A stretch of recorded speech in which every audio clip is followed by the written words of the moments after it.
आपकी আদালতে ভোজপুরি ফিল্মের সুপারস্টার দীনেশ লাল যাদব নিরহুয়ার ওপর অভিযোগ হলো যে উনি খুবই দুষ্টু স্বভাবের।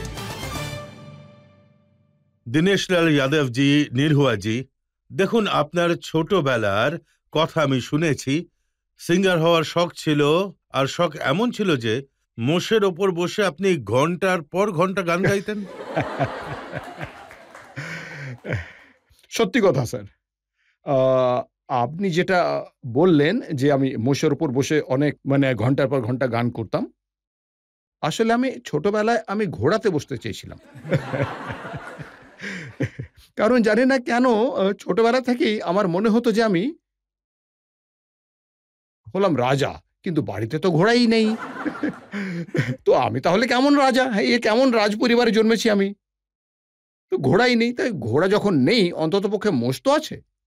তো সেটাকেই চড়াতে নিয়ে যাওয়ার কাজ দেওয়া হয়েছিল আমাকে। গরুও ছিল, গরু আর মোষ চড়াতাম। তো গরুর ওপর তো বসতাম না, কিন্তু মোষের ওপর বসে আর কেননা সিওয়ানে তান সাধার একটা আলাদা মজা আছে, তাই আমি গান গাইতাম আরকি। অনেক সময় ধরে আমি গাইতাম, মোষের পিঠে বসেই কিন্তু গাইতাম। বাবা চেয়েছিলেন যে পড়াশোনা করে কিছু হয়ে দেখান, বড় অফিসার হন। হ্যাঁ, আমার বাবার এরকম মনে হতো যে ব্যাংকের যে ক্যাশিয়ার থাকে না, সব টাকা তার কাছেই থাকে।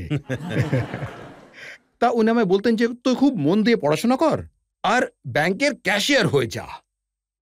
তা আমি তো পড়াশোনা করছিলামই। বাবার সাথে থেকেই কলকাতাতে আমি পড়াশোনা করছিলাম। আর মার খাওয়া হতো? হ্যাঁ, ভীষণ। মার খেতাম স্যার ফিল্মের চক্করে। কারণ আমি হলাম করিশ্মা কাপুরের অনেক বড় ফ্যান।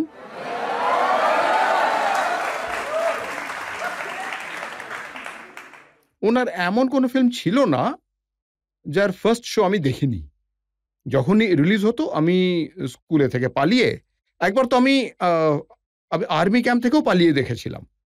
কারণ আমি এনসিসি করছিলাম। আর একটা জায়গায় আমরা ক্যাম্প করতে গেছিলাম।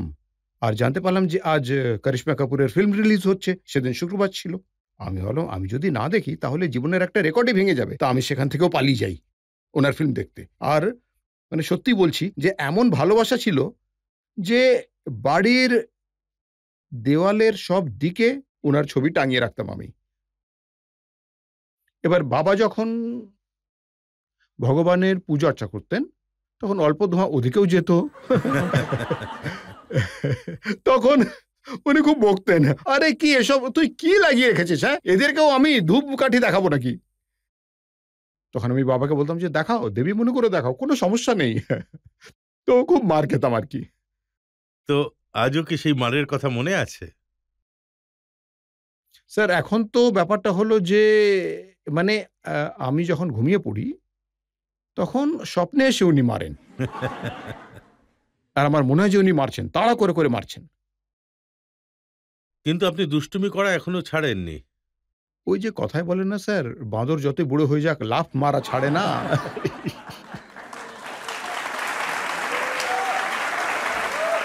আচ্ছা, এই দীনেশলাল যাদব তো মগজে ঢুকছে, কিন্তু নিরহুয়াটা কি? আসল ব্যাপারটা হলো স্যার যে আমি স্ট্রাগল করছিলাম গান নিয়ে। আর আ আমার ২-১ টা ক্যাসেট বেরিয়েছিল তখন। একটা ছিল যে বুড়োয়া মে দম থা। বুড়ো আমে? দম বা। হ্যাঁ, মানে বুড়ো মানুষের মধ্যে শক্তি আছে। শক্তি হ্যাঁ। আছে, হ্যাঁ। কারণ ওতে অমিতাভ বচ্চন বাবুর ছবি লাগানো ছিল। আর অমিত বাবু যিনি নতুন এসেছিলেন, স্টাররা ওনাকে পুরোপুরি একেবারে ধুয়ে দিচ্ছিল আরকি।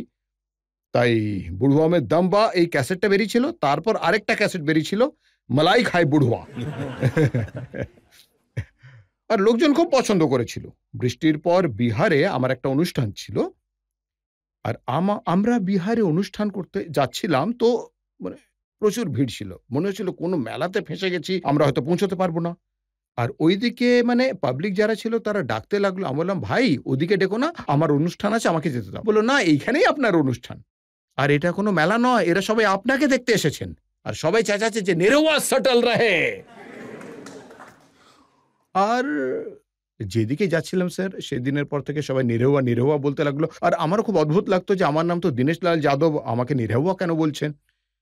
কিন্তু একটা ফিল্ম করেছিলাম সেখানে একজন হিরোইন ছিল, স্বাতী বাজপেয়ী। তো উনি আমাকে বলেছিলেন যে এনারা যদি আপনাকে নিরহুয়া নামে ডাকে তাহলে আপনি রেগে যাচ্ছেন কেন? কারণ মানুষ নিজের পরিচয় পাওয়ার জন্যই কাজ করে, আর আপনার পরিচয় তৈরি হয়ে গেছে। জনগণ আপনাকে নাম দিয়ে দিচ্ছে নিরহুয়া, সেটা গ্রহণ করুন। আর সেদিন থেকেই আমি নিজেকে নিরহুয়া মেনে নিলাম। কিন্তু এই নির্ভয়াটার মানে কি? স্যার, নিরহুয়া মানে হলো সিঁদুর। ওই গানটাতে এরকম দেখানো হয়েছিল, বলা হয়েছিল যে দুলহি রহে বিমার নিরহুয়া সটল রহে। হুম। একটু গেয়ে শোনান, গেয়ে শোনান গেয়ে না। শোনাবো? হ্যাঁ, গেয়ে শোনান। Yes, sir. अरे दुल्ही रहे बीमार, अरे दुल्ही रहे बीमार, निरहुआ निरहुआ निरहुआ सटल रहे, मंगर चाहे सोमार जाके डटल रहे, संगी साथी यार सबसे कटल रहे, मेहर के सेवा में खाली जुटल रहे।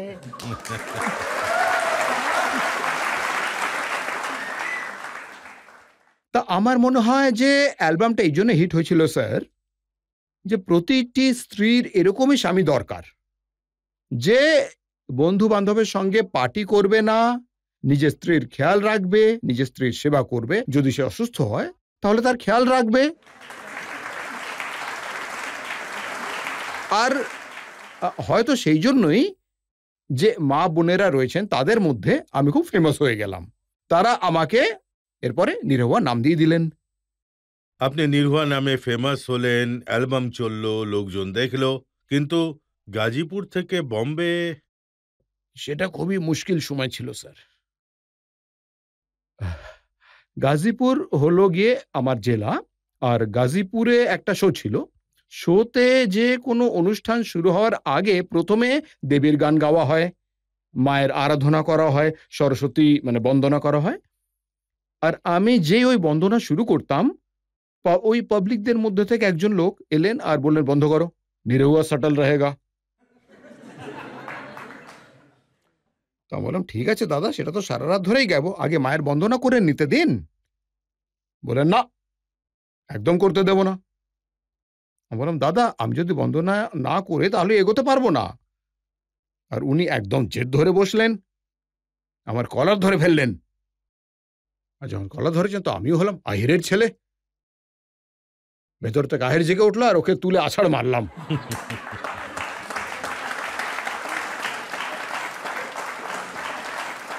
মানে স্টেজের মধ্যেই তুলে আছাড় মারলাম। আর আমরা না স্যার গাইতাম, বিরহা গাইতাম। তো আমাদের হাতে লোহার করতাল থাকতোই, বাজাতাম। ওই করতালটা দেখে বললাম, এইখানেই খেলা শেষ করে দেবো, এইখানেই। আর তারপর সেই প্রোগ্রামটা বন্ধ হয়ে গেল। তারপর আমি বাড়ি চলে এলাম। আমার বড়দাদা বিজয়লাল যাদব, যিনি আমার গুরুও ছিলেন, উনি বেনারস থেকে পালিয়ে বাড়িতে এলেন আর বললেন, আরে তুই কাকে কাল স্টেজে মেরেছিস? তো উনি তো মুক্তার আনসারি লোক ছিলেন। স্যার, হ্যাঁ, শুধু লোকে ছিল না, শুটারও ছিল। তখন উনি বললেন যে, তুই কিছু করার আগে ভাবিস না নাকি মরে যাবে এভাবে? আরে কোনোদিন কেউ তোকে মেরে ফেলবে, এত উত্তেজিত হওয়া উচিত নয়। তুই একজন গায়ক, একজন শিল্পী, শিল্পীর সবসময় শান্ত থাকা উচিত। তখন আমি বললাম, আমি এর থেকে বেশি শান্ত থাকতে পারবো না। কেউ যদি আমারই দেশে, আমারই জেলায়, আমারই গ্রামে আমাকে আমার আস্থা সম্পন্ন করতে গিয়ে আটকাবে, তাহলে আমিও তাকে দেখিয়ে দেব।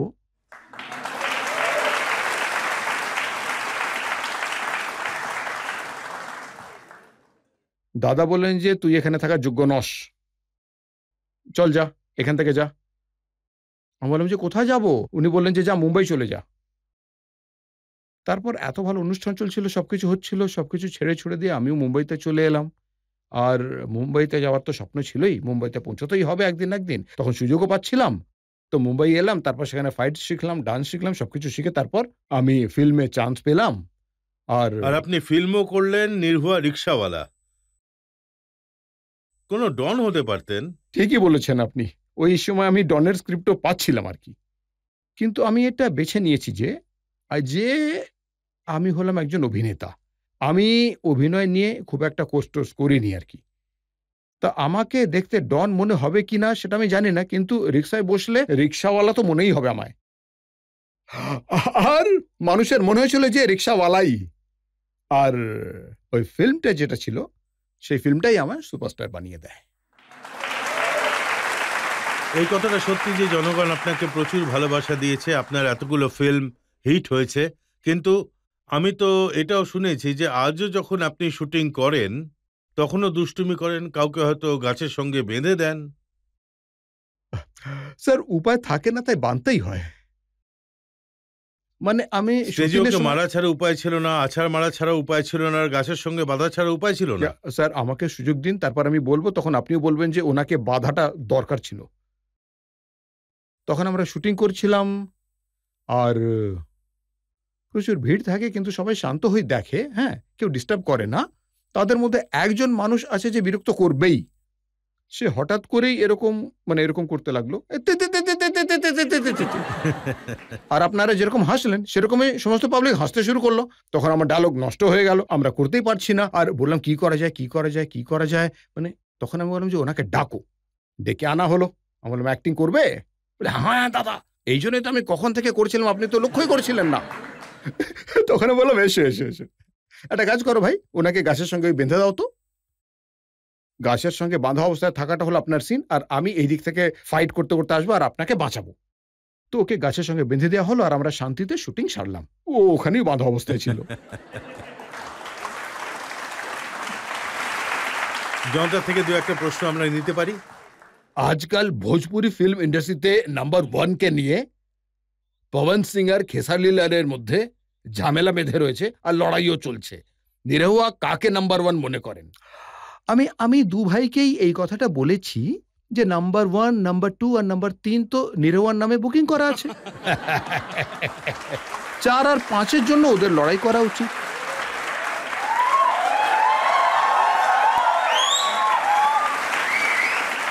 দেখুন, যতজন ভোজপুরি স্টাররা রয়েছেন, মনোজ তিওয়ারি আছেন, রবি কিষান আছেন, পবন সিং আছেন, উনি খেসারি লালের নাম নিলেন, আপনিও আছেন, তাহলে সব থেকে বেশি দুষ্টু কে? Pawan Singh, power star. উনি হলেন সবচেয়ে বেশি দুষ্টু। ওনার দুষ্টুমি যদি আমি বলি স্যার, জানি না আপনি ওটা দেখাবেন কিনা, না এডিট করে দেবেন। ভীষণই দুষ্টু উনি। আমি 19-এ ইলেকশন লড়ছিলাম, আর ইলেকশন চলাকালীন যেদিন নাম ঘোষণা ছিল, সেদিন আমরা সিদ্ধান্ত নিলাম যে পবন সিং, খেসারি লাল আর নিরহুয়া 3 জনেই যাব। আর একটা হেলিকপ্টার বুক করা হলো, আর আমি গিয়ে বসলাম। পবনবাবু এসে বসলেন। পবনবাবু বললেন, কি দেখছো এভাবে, হ্যাঁ চলো। তো আমি বললাম যে ওই যে দেখুন খেসারি আসছে, আর ও কি দরকার, ধ্যাৎ, পাগল হয়ে গেছো নাকি? তা বললাম, আরে উনি তো আমাদেরই ভাই, ওনাকেও আসতে দাও, তোমার অসুবিধাটা কোথায়? দেখো, তোমার এই অভ্যেসটা আমার পছন্দ হয় না, তুমি মানবে না। আমি বললাম, আরে আসুক না, আপনার সমস্যাটা কোথায়? আমরা 3 ভাই যাব, লোকজনের ভালো লাগবে, তো তুমি নিয়ে গিয়ে দেখাও। বললাম, আরে কি ভাই, কি কথা বলছেন? এতক্ষণে খেসারি বাবু এসে গেছেন, আর উনি এসে বসলেন। দাদা নমস্কার দাদা, সব হওয়ার পর উনি বসলেন। তারপর পবন বাবু, হ্যালো। পাইলট পেছনে দেখলো, বললো, হ্যাঁ বলুন স্যার। এবার হেলিকপ্টার ওড়াবে পাওয়ার স্টার।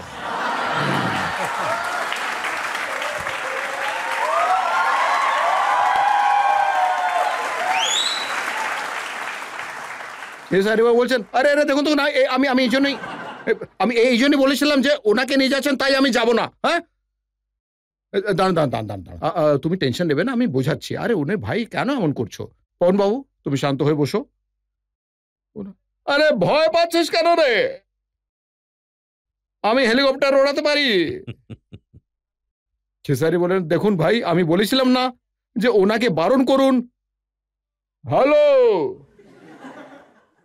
পেছনে এসো না ভাই, এদিকে বসো না, এবার পাওয়ার স্টার ওড়াবে। সেও ঘাবড়ে গেল পাইলটও। আরে স্যার, উনি করছেনটা কি? ওনাকে বসান না, আর ততক্ষণে খেসারি বাবু নেমে এলেন আর বললেন যে ভাই আমি যাব না, প্রণাম, আমি যাচ্ছি। আর চলে গেলেন। তারপর বললেন যে হ্যালো, চলো।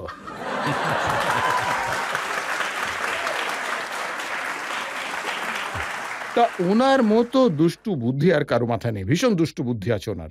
আর এই জন্যই না ওনাকে ছোটবেলায় হনুমান বলা হতো, পবন সিংকে। আজ ওনার দুষ্টু বুদ্ধি একই রকম আছে। আমি শুনেছি যে রবি কিষাণ আপনাদের সকলকে জ্ঞান দেন, বলেন যে কোন প্রডিউসারকে কিভাবে হ্যান্ডেল করতে হবে। আসলে উনি হলেন আমাদের সবারই গুরু। ওনার সাথে যখনই দেখা হয় তখন উনি বলেন, জিন্দেগি ঝান্ডবা ফিরবে ঘমন্ডবা, হর হর মহাদেব। আরে শালা, কে এসেছে ফিল্ম বানাতে? এসেছে দাদা। আর উনি বলছেন যে অনেক টাকা আছে, গোটা ইন্ডাস্ট্রিকে বদলে দেবে একেবারে। আচ্ছা পাঠাও ওনাকে, আমি বদলে দিচ্ছি ওনাকে। আর বলেন যে দেখো বাবু, আসলে কি ওর কাছে মায়া বেশি হয়ে গেছে, আর ও মায়ার কাছ থেকে মুক্তি চাইছে। এই জন্য এত দূরে এসেছে। কারণ যে মানুষটা ভাট্টি চালাচ্ছিল ইটের, সে ফিল্ম তৈরি করতে চায়।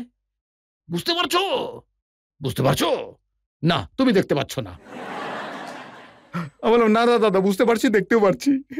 দেখো বাবু, ও যদি আসলে ইট পাথরের মতোই সিনেমা বানাবে আর আমাদের ইন্ডাস্ট্রিকে খারাপ করে দেবে, তা ওর কাছে যে মায়া রয়েছে সে মায়াগুলো নিয়ে নাও, ওকে মায়ার হাত থেকে মুক্ত করে পাহাড়ে পাঠিয়ে দাও। তো যত সব গুরুজ্ঞান তো ওনার কাছ থেকেই পাওয়া যায়। আরো একটা প্রশ্ন নিতে পারি আমরা? একটা রিকোয়েস্ট করতে চাইবো, আপনি আপনার পছন্দের একটা হিন্দি গান শোনান যদি আমাদের। বাহ, আপনি হিন্দি ফিল্মের গান গাইতে বলেছেন, তো আমি ছোটবেলায় আমার গার্লফ্রেন্ডের জন্য যে গানটা গাইতাম সেটাই গিয়ে শোনাচ্ছি।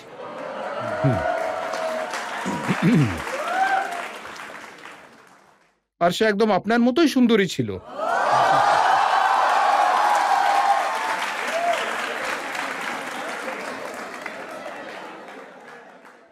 আর আমি যখনই তাকে দেখতাম তখন এইটাই গাইতাম। तुझे देख के आहें भरता हूँ, तुझे देख के आहें भरता हूँ, लव तुझे लव मैं